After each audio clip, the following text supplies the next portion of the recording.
Bonjour à toutes et à tous, merci de votre présence à ce nouveau podcast de l'orientation, lycée Vaclavel. Nous avions débuté par deux podcasts liés aux soins infirmiers dans un premier temps et ensuite à l'IRTS, donc l'Institut régional des travailleurs sociaux. Nous allons maintenant poursuivre pour en quelque sorte boucler la boucle par la filière médecine, la fameuse PASS LAS. Et pour évoquer cette filière de formation, nous avons le plaisir de recevoir aujourd'hui 3 étudiants de la faculté de médecine de Bordeaux. Donc 2 sont en deuxième année et un 3e étudiant, lui, est en 3e année.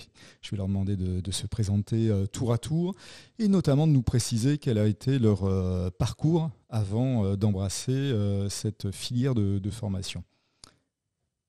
Du coup, moi c'est Clément, je suis en 3e année de médecine. J'ai eu l'ancienne réforme qui était la PACES. J'ai fait un bac S, spécialité physique-chimie, et je viens du Pays Basque. Moi je m'appelle César, j'ai un bac S spé maths. Je suis actuellement du coup en 2e année de médecine, et j'ai par contre eu la nouvelle réforme PASS, et moi par contre je suis bordelais. Et moi, je m'appelle Louis, donc je suis en 2e année de médecine aussi. J'ai eu un bac S, option SVT. Et moi, je viens des Landes, du coup, donc pas de Bordeaux. Parfait. Dans un premier temps, est-ce que vous pouvez nous présenter de façon assez synthétique cette filière ? Et puis ensuite, on s'attachera peut-être à vos parcours particuliers. On vous demandera quelques précisions sur le quotidien d'un étudiant en médecine, les difficultés rencontrées, les bonheurs ressentis, les écueils à éviter, tous les conseils qui pourront opportunément être donnés à nos élèves qui ambitionnent cette poursuite d'études post-bac. Si je peux commencer, alors les études de médecine, c'est déjà des études longues. Ça dure entre 9 et 12 ans à peu près, donc il faut vraiment être motivé pour y aller. Et c'est fait selon 3 cycles, entre guillemets. Le premier cycle, ça va être la première, 2e et 3e année, avec la fameuse PASS, du coup, en première année. Ensuite, on a une 2e et 3e année avec beaucoup de cours théoriques quand même, et un peu plus de pratique au fur et à mesure. Le 2e cycle, c'est ce qu'on va appeler l'externat. Donc l'externat, on entre vraiment dans le vif du sujet, on va aller à l'hôpital régulièrement, on aura des stages 1 semaine sur 2, on va changer de service, et là on va repartir un peu dans un cycle où il faut bosser régulièrement, c'est pas comme une première année, mais c'est très intense aussi, et c'est très différent quand même. Et à l'issue de cet externat, on va pouvoir passer ce qu'on appelle le concours de l'internat, qui nous permettra de choisir notre spécialité, et finalement de devenir interne en médecine, pour après plus tard devenir médecin. Par rapport à cette première année, c'est vrai que c'est important de la présenter parce que du coup, il y a 2 ans, il y a eu une réforme. Elle est assez particulière dans le sens où on passe de 1 voie d'accès aux 2e année de médecine, alors maintenant qu'on a 2 voies d'accès. Donc on distingue la première voie majoritaire qu'on appelle le PASS, donc parcours accès spécifique santé, qui est en fait la voie majoritaire principale, et c'est surtout la voie rapide puisqu'elle se fait en 1 an. C'est vraiment l'équivalent de la PACES qui existait auparavant, et donc c'est une année intense en matière médicale qui nous permettent, après des épreuves classantes, d'être pris en médecine ou alors dans les autres filières de santé, donc pharmacie, dentaire, donc odontologie, maïeutique, donc sage-femme, et kiné. Ouais, kiné, enfin les matières de la réadaptation avec kiné, podologie, ergothérapie et psychomotricien. Ouais. Voilà, donc ça c'est la première voie, donc qui est en fait la voie rapide qui ressemble beaucoup à la PACES, et la nouveauté de cette réforme, c'est donc les LAS, donc les licences accès santé, qui sont en fait des licences comme on pourrait l'entendre dans les autres facs, auxquelles on a rajouté donc une sorte d'option santé qui va nous permettre de prendre une passerelle en 2e ou 3e année, donc L2 ou L3, pour rejoindre les 2e années des études de santé. Donc en fait, ça, on pourrait plutôt l'appeler la voie longue, la voie lente, qui n'est pas forcément plus facile, au contraire, puisqu'il y a beaucoup de candidats pour un nombre tout aussi restreint de places. Et donc voilà, c'est vraiment 2 profils un peu différents. La voie PASS restant la voie vraiment majoritaire pour accéder aux études de santé. Il faut savoir qu'entre la PASS et la LAS, il y a autant de places qui sont réservées pour chacun des étudiants. Le numerus apertus qu'ils appellent, du coup c'est l'ancien numerus clausus, c'est le nombre d'étudiants qui va être pris en deuxième année de médecine, va être 50% pour les PASS et 50% pour les LAS. Après, il faut savoir que pour les LAS, dans ces 50%-là, il y aura aussi les étudiants qui ont loupé la première année de PASS, mais qui ont des notes suffisantes pour accéder du coup en deuxième année de licence, et qui vont pouvoir retenter derrière avec le dossier, avec les euros, d'accéder à cette deuxième année de santé. Du coup, ça devient très difficile pour les étudiants qui ont fait juste uniquement des licences de concurrencer les étudiants qui ont fait une année de passe avant, parce que forcément, ils ont beaucoup plus de connaissances en médecine et ils ont... Enfin, l'année de passe qui est très compliquée permet aux étudiants d'avoir une vraie méthode de travail et d'avoir vraiment beaucoup plus de connaissances que des mecs qui ont fait juste licence. Ce qui rend très dur les étudiants qui ont fait qu'une licence pour accéder aux deuxième année d'études de santé. C'est pour ça qu'on conseille la voie de passe en premier, qui est la voie royale, et qui nous permet aussi d'avoir 2 chances. Donc la première chance en passe et la deuxième chance en LAS si on échoue. Oui, parce qu'il faut bien comprendre que donc, la grande nouveauté de cette réforme, du coup, c'est qu'on n'a plus le droit de redoubler. Avant, avec PACES, la filière de Clément, on pouvait donc redoubler sa première année, ce qui était le cas de la grande majorité des étudiants, et donc la majorité faisait cette PACES en 2 ans, et ensuite accéder en deuxième année des études de santé. Maintenant, le redoublement est interdit, et la deuxième chance est conservée via une passerelle en licence. Donc en fait, si on n'est pas assez bien classé en passe pour entrer en deuxième année des études de santé, on est redirigé en deuxième année de licence. Et donc, à ce moment-là, on suit l'équivalent d'un parcours d'un lycéen qui aurait choisi une LAS. On rejoint une deuxième année de licence avec toujours une possibilité de passerelle sur dossier. Et après, par rapport à ce que Clément a dit, quand on va en LAS, on a aussi 2 chances. C'est-à-dire que quand on va en passe, on a la passe qui est notre première chance et la LAS qui devient notre deuxième. Mais en LAS, si on va directement en LAS, on a une première chance en deuxième année et on peut retenter si on n'a pas été pris sur dossier en troisième année de licence. Alors c'est la question que je voulais vous poser. Lorsqu'on regarde le schéma, on voit que le premier groupe d'épreuves est commun, que vous veniez de PASS ou de LAS. Et vous nous disiez que les élèves qui sortaient de PASS étaient mieux préparés, avaient plus de chances de réussir. Quel est l'intérêt de passer par une LAS ? Moi, j'en vois pas. Mais Au moins, ça, c'est une réponse franche. Oui. En vrai, c'est plus les étudiants qui hésitent avec d'autres parcours que le parcours santé. Ça leur laisse une chance de faire le parcours santé s'ils ont les notes suffisantes. Mais s'ils ne sont pas prêts à vivre la première année, qui est une année très compliquée, ils peuvent faire une voie qui est un peu plus soft, qui est la LAS, parce qu'il y a beaucoup moins de cours. Et pour valider et pour avoir des très bonnes notes en LAS, il ne faut peut-être pas bosser autant qu'en médecine. Et par contre, vous avez dit que c'est la même épreuve. En fin de première année, les étudiants de licence, de LAS, ne vont pas faire les mêmes épreuves que les étudiants de PASS. C'est 2 concours qui est spécifique. La PASS, on a 2 concours, donc un en décembre et en avril.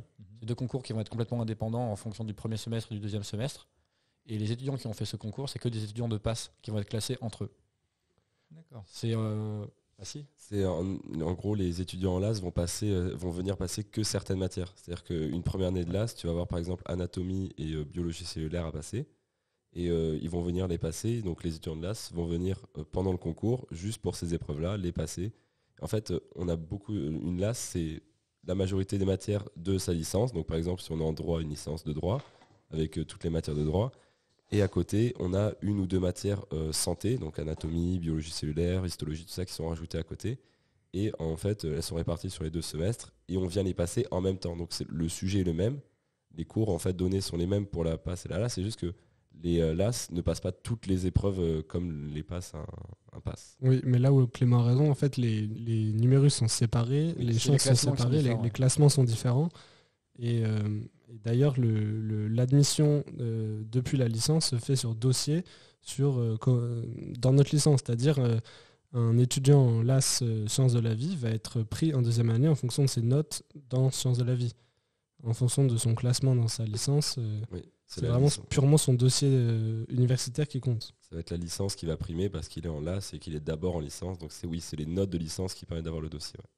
Mais donc pour répondre à la question à la base, on conseille vraiment le pass puisque c'est donc une voie majoritaire qui nous permet en cas d'échec de partir en licence. Mais en fonction des profils, un étudiant qui a peut-être vraiment du mal à s'appliquer une charge de travail, qui par exemple hésite, il y a beaucoup de cas de personnes qui hésitent avec par exemple chercheurs ou physiciens, à ce moment-là qui veulent garder le plus possible ces deux voies ouvertes. À ce moment-là ça peut être intéressant, mais sincèrement on conseille vraiment le pass puisque comme disait Clément, un étudiant qui échoue en pass et qui redirige en licence aura une rigueur de travail, une méthode de travail qui lui certifiera quasiment d'être meilleur que les autres. Très bien, merci. Revenons-nous maintenant. Revenons 2 années en arrière et 3 pour vous. Vous êtes élève de lycée. Vous préparez la rentrée des vœux Parcoursup. Qu'est-ce qui vous aide à formaliser ce choix ? Est-ce que pour vous trois, c'était un projet mûri, qui était en vous depuis longtemps, ou est-ce que vous avez développé ce projet tardivement ? Moi, c'était au lycée. En gros, je faisais du sauvetage côtier en club, en compétition, et beaucoup de secourisme. Et du coup, c'est les premiers secours... on est formé pour les premiers secours. Et c'était un petit peu la continuité, du coup, d'être médecin à l'hôpital. Donc, c'est pour ça que je suis allé dans ces études-là. Moi, ça s'est fait aussi en seconde. Je me suis décidé complètement à faire médecine. Moi, c'est mon original, c'est que je suis là-dedans depuis que je suis tout petit. J'ai 2 parents médecins, donc j'ai toujours vu ça. Et au fur et à mesure, au début, j'étais pas du tout intéressé. Et à force d'en entendre parler, j'ai commencé à m'intéresser. Je me suis rendu compte que quand ils en parlaient, j'avais envie d'en savoir plus. Je posais des questions et je me suis dit, en fait, je me vois peut-être pas faire autre chose que médecin parce que j'adore ça. Enfin, c'était vraiment, je pense, quelque chose qui me correspondait parce que j'ai baigné dedans depuis tout petit. C'est pas très original, mais... Et moi, encore une fois, c'est différent. Donc moi, j'ai pas du tout de famille médecin, mais j'avais l'impression, depuis que j'ai 10 ans, de vouloir faire ça. Vraiment une vocation.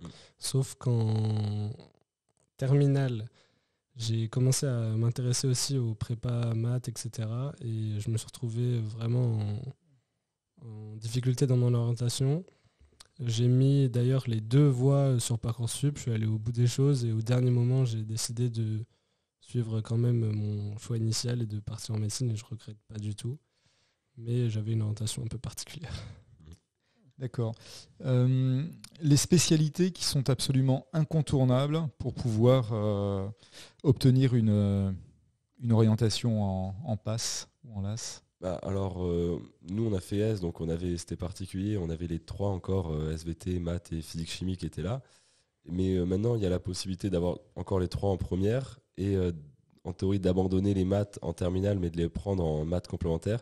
Et l'idéal, en fait, c'est de les garder jusqu'au bout, de continuer à, entre guillemets, être dans cette filière scientifique qui n'existe plus réellement, mais de nous-mêmes prendre les matières pour la recréer, parce que on ne sait pas réellement sur quoi est sélectionné. Parcoursup, c'est assez énigmatique, mais en théorie, c'est vraiment les 3 matières qui sont les plus importantes ensuite en médecine.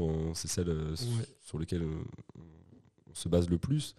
Donc ça serait l'idéal, ça serait de garder les 3 en prenant maths complémentaires, par exemple en terminale. Vis-à-vis de Parcoursup, c'est vraiment ça qui prime, surtout SVT.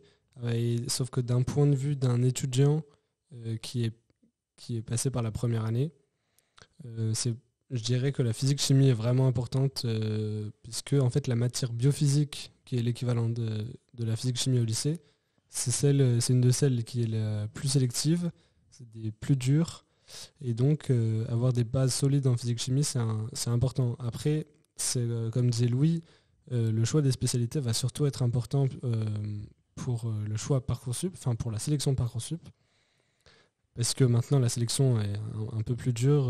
Maintenant, il y a aussi le choix des mineurs qui rentrent en compte, etc.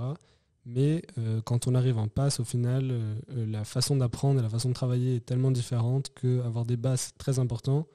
Mais il faut vraiment déconnecter le lycée et la fac en termes de notions à apprendre, c'est pas exactement la même chose. Donc, au final, avoir le plus de spécialités scientifiques dans lesquelles on est le meilleur, je pense que c'est le meilleur choix.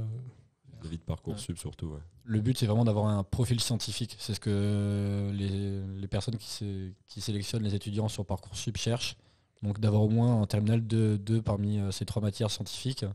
Nous, on conseille SVT physique avec option maths, comme l'a dit Louis, mais c'est pas parce qu'on abandonne les SVT que forcément en médecine on va galérer. C'est tellement différent les études de première année par rapport à la terminale. Il y a tellement un monde qui est différent. Bon, c'est pas bien, moi je sais que j'avais pas trop bossé en terminale, du coup j'avais pas vraiment de base du lycée. Et les cartes ont complètement été remises en jeu en médecine. Donc dans tous les cas, ce sera le travail en première année qui va primer et pas forcément les spécialités qui vont faire un gros impact parce que les cours sont très différents. Mais le but c'est de garder le profil le plus scientifique possible avec les SVT et la physique. C'est eux qui vont donner le plus de base pour la première année de médecine. D'accord. Donc, vous obtenez votre affectation en passe. Comment se déroule cette première année ? De l'intégration du premier jour jusqu'à la fin de la première année, comment ça se déroule ? Quelles sont les expériences dont vous pouvez nous faire part, tant en éléments positifs que négatifs, les difficultés que vous avez rencontrées, la façon dont vous avez pu les surmonter et les dépasser ? La première année de médecine, elle commence mi-août. Tous les étudiants font des stages de pré-rentrée, que ce soit au tutorat ou en prépa, parce que c'est des accompagnements qu'on choisit pendant cette année-là. Donc elle commence mi-août pour commencer à se mettre dans le bain et être prêt en septembre. Ça nous permet pendant du coup ces 2 semaines de commencer à avoir un petit rythme de travail, de commencer à travailler notre méthode de travail qui est complètement différente de la terminale. Là, on apprend une quantité de cours qui est énorme, avec un volume vraiment gigantesque. Les cours ne sont pas spécialement durs, mais c'est vraiment le volume qui est important et qui est différent par rapport à la terminale. Donc le but, c'est de se mettre le plus tôt possible dedans pour être en septembre prêt à affronter cette année. Et pour la présenter d'ailleurs, cette année un peu plus généralement, donc elle est divisée en 2 semestres. Un premier semestre de début septembre à mi-décembre. Donc en mi-décembre, en fait, c'est les premiers partiels qui sont en réalité des concours, mais on n'a plus le droit de les appeler concours.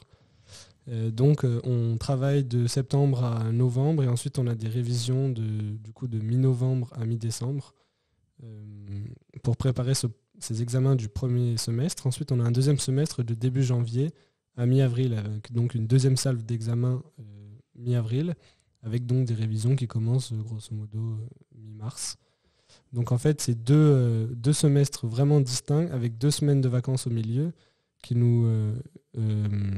sont très importantes à prendre. Qui sont très courtes surtout. Et donc c'est vraiment 2 semestres séparés de 3 mois et demi. Et comme disait Clément, donc c'est important de prendre un stage en mi-août, peu importe où, tutorat ou en prépa.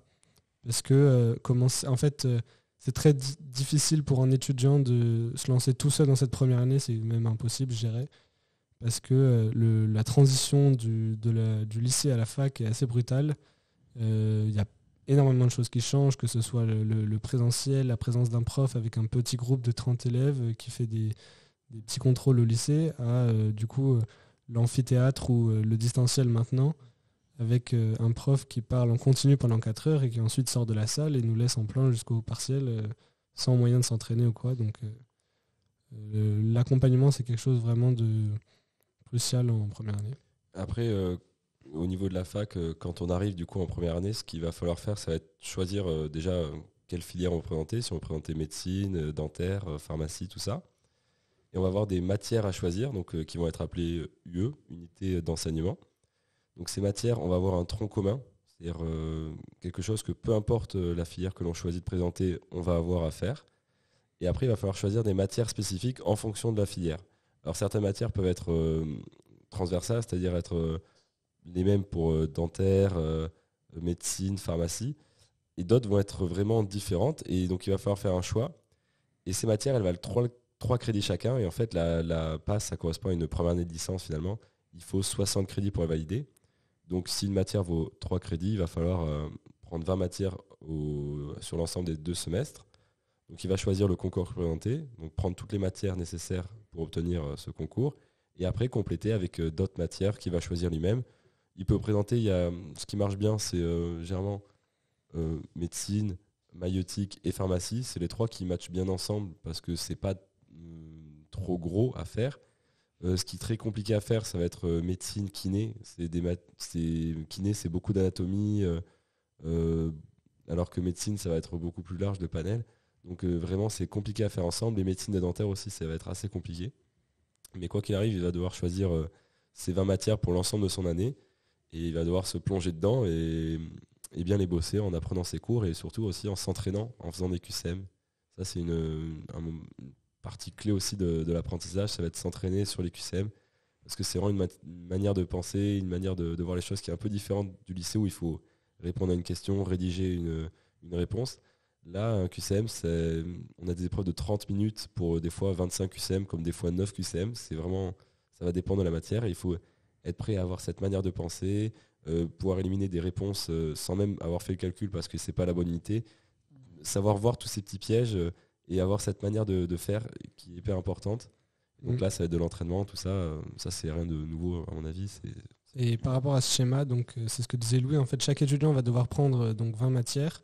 Et le but de cette réforme, en fait, c'est que chaque étudiant va avoir un parcours plutôt différent en fonction de la mineure dans laquelle il est accepté et la mineure qu'il a choisie, et des filières qu'il veut présenter. Donc, par exemple, on va avoir des étudiants qui sont en mineure chimie qui veulent présenter médecine et pharmacie, et un étudiant qui est en STAPS qui veut présenter kiné, comme un étudiant qui est en droit qui présente dentaire. Enfin, il va vraiment y avoir de tout. Et donc, ça dépend, comme je le disais, de Parcoursup, puisque maintenant... l'enjeu de Parcoursup, c'est même plus d'être uniquement pris en première année, mais c'est d'être pris aussi dans la mineure qu'on veut. Puisque, par exemple, Sciences de la vie, c'est la mineure la plus sélective. Il n'y a même pas 700 places et un peu plus de 9000 demandes, ou près de 9000 demandes. Et donc, Sciences de la vie, donc, c'est celle qu'on conseille, c'est celle qui est la plus prisée. Mais pour ça, il faut un bon dossier Parcoursup. Et pour revenir sur une journée du coup un peu type en passe, à l'époque, nous on avait cours en amphi et c'était 4 heures de cours par jour, donc que ce soit le matin ou l'après-midi en fonction de notre groupe. Maintenant, les cours sont en visio. On ne sait pas encore s'ils vont passer en présentiel l'année prochaine, mais j'ai l'impression qu'ils veulent les laisser en visio. Donc on a tous nos cours sur un espace pour du coup les visionner. On est un peu laissé à l'abandon, donc il faut avoir une capacité d'organisation qui est assez importante ou être bien accompagné. Du coup, on n'est pas obligé de voir ses cours ou d'aller en amphi. Je sais qu'on avait tous des techniques un peu de travail différentes. Moi, j'allais pas en amphi, par exemple. Ça me permettait du coup de gagner 4 heures par jour de travail personnel pour bosser plus que les autres. Parce que je voyais pas. Enfin, j'étais plus rapide à bosser le cours tout seul chez moi plutôt qu'à le bosser du coup en amphi avec le professeur. Parce que certains professeurs sont lents, pas très intéressants. Enfin, certains sont très bien, mais ça dépend vraiment de certains professeurs. Moi, je sais que j'allais juste en anatomie. Le reste du temps du coup de la journée, c'est du travail personnel. On a 2 à 4 heures de 2D par semaine. Donc ça, c'est des cours qui vont être en petit comité, donc une trentaine d'élèves dans des classes, un peu comme au lycée où il y a un professeur qui souvent c'est les professeurs qui font tomber les QCM du concours, donc c'est important d'y aller. Où là, on va corriger les QCM avec eux, on va pouvoir commencer à s'entraîner, pouvoir poser les questions qu'on veut, parce qu'il faut savoir que dans les amphis, on a pas le droit d'interrompre le prof et de lui poser des questions. Pour ça, il y a un forum où ils répondent s'ils ont envie de répondre. Souvent, ils répondent oui, souvent, ils répondent pas beaucoup. Ouais. Donc, faut être habitué à ça, il faut avoir les nerfs solides. Ça peut faire un peu peur, mais c'est souvent entre 10 et 12 heures de travail personnel par jour, même le week-end pour tous les étudiants. C'est important de faire une petite pause dans la semaine. Je sais que nous, chacun, on avait une journée dans la semaine où on finissait un peu plus tôt et on se laissait un petit peu de temps libre, que ce soit pour faire du sport pour certains, de la musique pour d'autres, ou juste aller se balader ou aller boire un verre avec des potes. Faut pas que ce soit non plus une trop grosse pause où on se met minable avec des copains. C'est juste un petit truc tranquille. Moi, j'allais à la piscine le jeudi soir. C'était ma seule pause de la semaine. Ça me permettait de vider la tête. Donc c'est important quand même de faire une petite pause pour penser à autre chose et pour même se sentir mieux. Et ce qui va primer aussi sur l'année, c'est le rythme de vie avec l'hygiène de vie. Donc bien manger et bien dormir. Le sommeil, c'est un truc que beaucoup d'étudiants négligent, mais c'est le plus important pour être concentré quand on bosse nos cours. C'est quand même 2 fois 3 mois et demi de cours la première année de médecine. C'est un marathon, c'est pas un sprint. Donc si on est fatigué dès le début, le sommeil, on va pas le rattraper. C'est important de bien dormir et de pas vouloir bosser ce cours absolument parce qu'on avait prévu de le faire aujourd'hui. Si on est fatigué, vaut mieux faire une petite pause et aller dormir et être en forme le lendemain pour faire une année complète et pour faire une journée complète et être efficace quand on bosse. Ouais, l'hygiène de vie, c'est super important. Ça permet aussi de trouver une routine qui permet aussi de passer une année plus facilement, entre guillemets. C'est-à-dire que moi, j'avais ma routine, je me levais le matin, je regardais mon planning, je savais ce que j'avais à faire, je bossais, je savais quand est-ce que je m'arrêtais. Et ça devenait automatique et j'avais plus besoin de réfléchir. J'étais un peu un robot. Mais cette routine, ça permet d'accepter plus facilement aussi tout le boulot qu'on a à faire et toute la semaine de travail qu'on a. Et après, on a le droit des pauses. Je sais que moi, souvent, le matin, j'avais encore un peu de mal à me réveiller. Donc, je travaillais mes cours. Et au bout d'un moment, je prenais 10 minutes. Je mettais un chrono où je faisais une sieste de 10 minutes. C'était ma pause que je faisais dans la matinée. Mais ça me permettait, après ma petite sieste, d'être à fond dans mon cours et d'être bien réveillé. Et le week-end, moi, je m'arrêtais de bosser à 17h le samedi et je bossais plus de la journée quasiment. Parce que j'avais besoin, c'était ma pause week-end, je l'attendais. C'est aussi une motivation de se dire, bon, samedi, j'ai ma pause. Si je travaille bien, je pourrais vraiment profiter de ma pause. C'est compliqué pour plein de gens de se dire qu'on a le droit aussi de prendre des pauses et de pas toujours tout le temps travailler. Faut pas rentrer dans une paranoïa que si on travaille pas, on va être super en retard, on va prendre du retard sur tout le monde. Faut aussi avoir un bon rythme et se sentir bien parce que si on se sent pas bien, ça va être vachement compliqué d'apprendre, vraiment compliqué d'apprendre ses cours, de continuer à être motivé et ça peut vite devenir très compliqué. Après, il faut pas non plus qu'on fasse trop peur. Oui, cette mentalité, je veux quand même rassurer les lycéens, elle arrive d'elle-même en première année. La charge de travail, elle arrive d'elle-même. Moi, je me sentais incapable au lycée de m'imposer une telle charge. Et pourtant, j'ai très bien réussi parce que quand on est motivé, quand on sait que c'est une année sélective et qu'après, c'est entre guillemets l'autoroute vers le métier qu'on veut faire, cette charge, on se l'impose soi-même et même on commence à culpabiliser de prendre des pauses. Enfin, il faut vraiment pas avoir peur, ça va venir. Et la mentalité, entre guillemets, concours de vouloir toujours faire mieux, etc., ça vient tout seul aussi. Donc, alors certes, c'est pas facile à certains moments, on peut avoir des coups de mou, etc. Mais vraiment, avec de la motivation, on peut faire de grandes choses et il faut pas non plus trop douter de soi.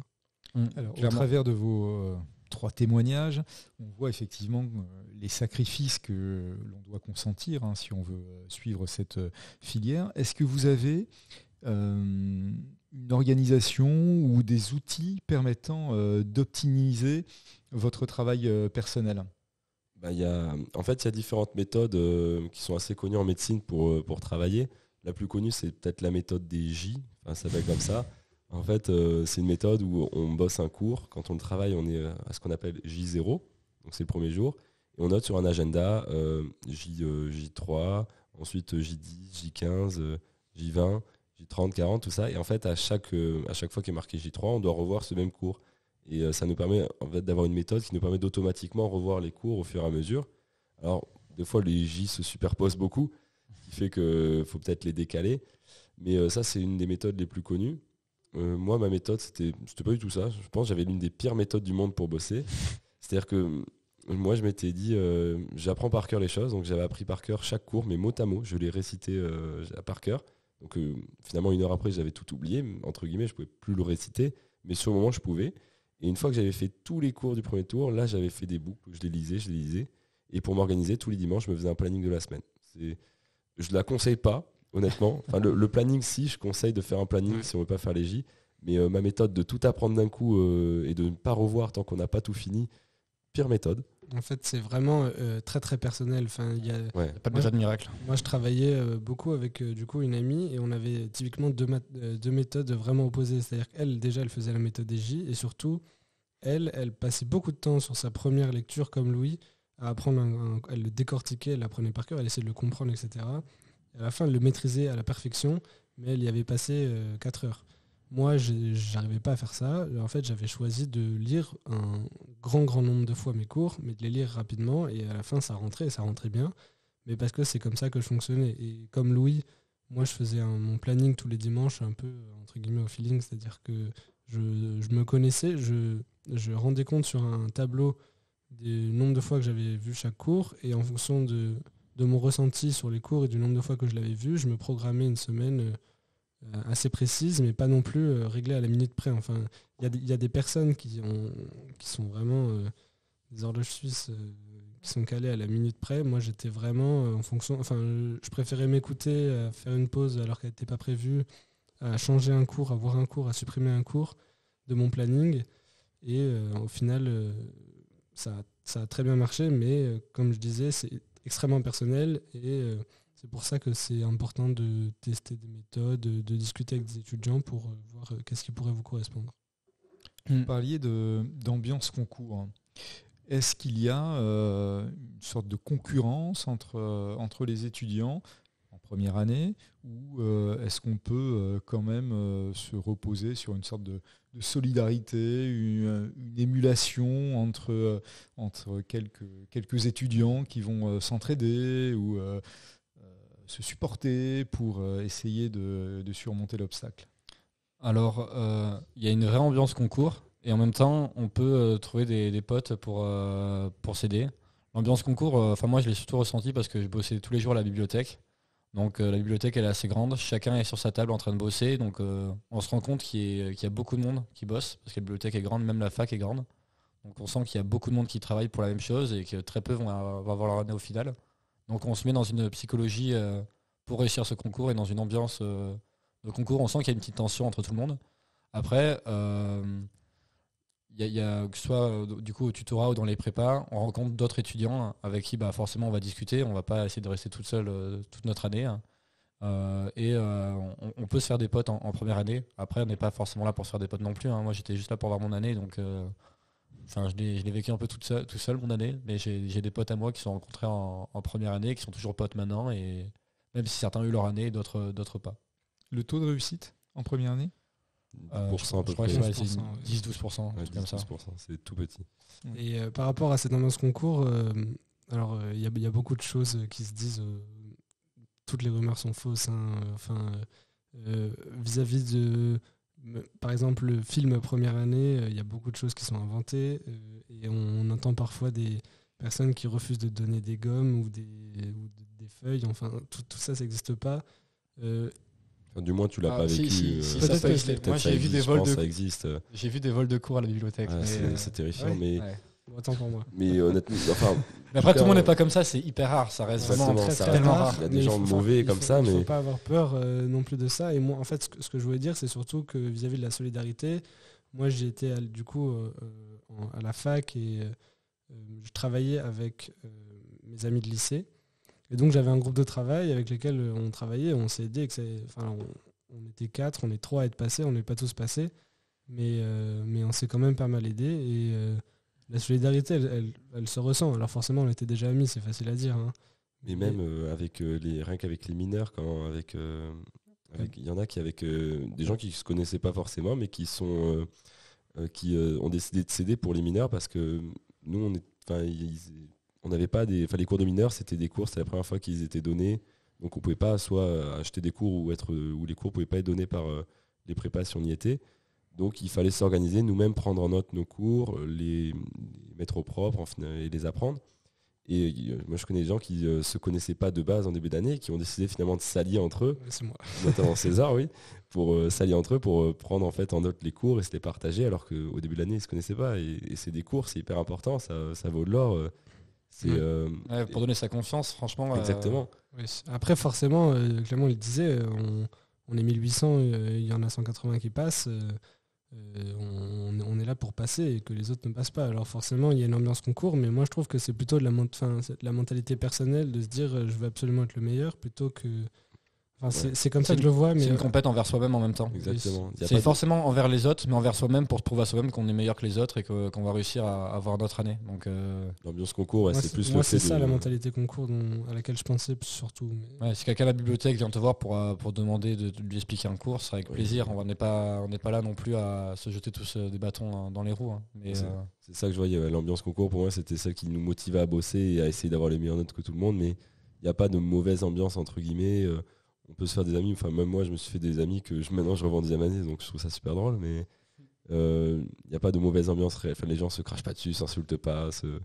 En tout cas, la majorité des gens sont plutôt gentils, même s'ils sont stressés et qu'ils veulent réussir plus que l'autre, quoi. Très bien. Ça fait maintenant plus de 33 minutes que nous sommes ensemble, 35 minutes même. Nous allons arriver au terme de ce podcast. Je vais vous demander chacun votre tour si vous aviez un ou deux conseils à donner à nos élèves qui ambitionnent cette filière médecine. Quels seraient ces deux conseils ? Alors, ça dépend. Enfin, moi, les étudiants qui sont peut-être en seconde et en première, je leur dirais peut-être de se renseigner. Il y a des stages qui existent maintenant dès la terminale pour prendre un petit peu d'avance pour la première année. Vu que maintenant, il n'y a plus de redoublement, le volume de cours il est tellement gros que pour les étudiants qui sont motivés, c'est pas vraiment adapté pour chaque étudiant parce que c'est souvent pendant les vacances scolaires ou pendant des périodes où on n'a pas forcément envie de bosser, on a envie de plus de souffler parce que l'année terminale, elle est quand même assez remplie. Et pour les étudiants les plus motivés, peut-être de commencer à dégrossir le volume de cours qui est énorme en médecine dès la terminale. Ça peut être un très bon conseil. Et pour un conseil pendant l'année, les partiels, c'est noté sous forme de QCM. On n'a rien à écrire, c'est pas une retransmission de nos cours qu'on doit faire à l'écrit, c'est des QCM. Et souvent les étudiants oublient de s'entraîner à faire beaucoup de QCM. Donc c'est vraiment une clé du concours, c'est de vraiment beaucoup s'entraîner, quitte à faire tout le temps beaucoup d'erreurs. C'est en faisant des erreurs qu'on va s'habituer à certains types de pièges que les profs aiment bien faire tomber. Et le jour du concours, c'est pas nos cours à restituer qui vont tomber, c'est des QCM. Donc ça sert à rien de faire que apprendre nos cours et de mettre de côté les QCM. Surtout faire beaucoup de QCM, moi, c'est ce qui m'a sauvé mon année, je pense. Moi, je conseillerais, c'est ce qui m'avait aussi aidé, c'est dès maintenant de trouver un peu qu'est-ce qui pourrait être motivant pour passer. Alors quand c'est sûr, quand c'est une vocation, qu'on veut être médecin depuis tout petit, ça aide beaucoup. Mais moi, je sais que je m'étais renseigné aussi sur comment ça se passait en deuxième année, en troisième année, que la vie étudiante est quand même super cool. Je connais des gens qui sont bien marrés. Enfin, moi, j'avais envie de vivre aussi tout ce qu'il y avait après. Et donc, essayer de trouver des sources de motivation vraiment pour pas lâcher, parce que c'est une année où des fois, il y en a qui le vivent très bien. J'ai jamais trop mal vécu ma première année, mais je connais des gens qui ont vraiment mal vécu. Et avoir 2-3 sources de motivation, c'est génial. Après, des objectifs, ouais. Des objectifs à atteindre. Et après, les anticiper, c'est sûr. Et aussi trouver des gens qui ont déjà vécu une première année. Essayer d'en parler, que ce soit des amis ou des connaissances ou même des parents. Enfin, parler à des gens qui ont déjà fait une première année de médecine. C'est pour être compris. Moi, je sais que par exemple, on a eu un confinement pendant notre première année. Mais nous, ça ne nous a pas décalé le concours. Alors que Clément, lui qui était dans l'année au-dessus, ils avaient eu un confinement qui a décalé de 2 mois leur concours, donc c'est énorme. Mentalement, c'était dur. Ça doit être dur. Et je sais que moi, j'étais dans une structure où j'avais une marraine à qui je pouvais parler. Et elle m'a aidé. Enfin, je lui demandais des conseils quand il s'agissait de comment tu as géré, toi, le fait d'avoir un confinement, de devoir bosser plus. Nous, on ne devait pas bosser plus. Les concours étaient maintenus, mais cette ambiance confinement, ne plus pouvoir aller à la BU ou même quand les cours sont distanciels, c'est compliqué. Et avoir quelqu'un qui a vécu ça peut vraiment aider. Et moi, mes 2 conseils, alors le premier va un peu rejoindre celui de Clément, c'est-à-dire que je dirais à ceux qui sont en terminale de se renseigner par rapport à ce qui existe en première année pour s'accompagner, c'est-à-dire que c'est ce que je disais, c'est très dur de réussir tout seul et donc il existe plein de structures, donc le tutorat ou les prépas, et rien que se renseigner, ça pourrait les aider, puisque maintenant on n'a plus le droit de redoubler et on ne peut pas se permettre de faire une erreur, que ce soit sur la méthode de travail ou sur l'accompagnement. Et vraiment, il faut mettre toutes les chances de son côté vis-à-vis de ça. Et après, mon deuxième conseil, ce serait un peu plus général, ce serait de vraiment pas forcément écouter les autres, et de ne pas vouloir typiquement changer de méthode parce que celle de quelqu'un qui réussit, lui réussit. Il faut vraiment s'écouter soi-même, avoir confiance en soi. Et puis, quand on se rentre dans la tête que c'est une année faisable et qu'on peut le faire, il ne faut pas que ça sorte de sa tête et puis c'est possible. Ouais. Un autre conseil, moi j'étais pas super bon élève au lycée et faut se persuader qu'on peut le faire et qu'on peut réussir. C'est une année qui est très compliquée mais qui n'est pas infaisable. La motivation va beaucoup primer sur le moral et sur la façon d'apprendre nos cours. On va être plus motivé que les autres, en vouloir encore plus que les autres et ça peut vraiment le faire. Et moi je trouve le conseil César, là, le deuxième, vraiment bien parce que c'est ce qui m'est arrivé en fait. au plein milieu du premier semestre, je me suis dit, ma méthode, elle est nulle. Le fait d'apprendre tout par cœur, c'est débile. Et j'ai voulu faire une méthode DJ au plein milieu, ce qui est impossible à reprendre, à savoir à quel jour on en est. Et je me suis calmé, je me suis dit 2 secondes, mais en vrai, moi, ça me correspondait. Ce que je faisais, ça m'allait. J'arrivais à apprendre mes cours. Finalement, j'arrivais à répondre un peu au QCM au fur et à mesure. Donc, je me suis écouté moi. Je me suis dit, mais tant pis, la méthode DJ, tu l'as pas faite. C'est pas parce que le mec à côté l'a fait que c'est bien. Donc, ouais, c'est pas se laisser forcément influencer par les autres et s'écouter. Si on sait que ça marche, le faire, quoi. Très bien, écoutez messieurs, merci beaucoup de vos 3 témoignages. Je pense que ça aura été très utile pour nos élèves de terminale qui ambitionnent cette poursuite d'études très, très spécifique, mais ô combien valorisante, épanouissante et porteuse d'un beau projet. Donc écoutez, merci beaucoup et puis à très bientôt pour un nouveau podcast.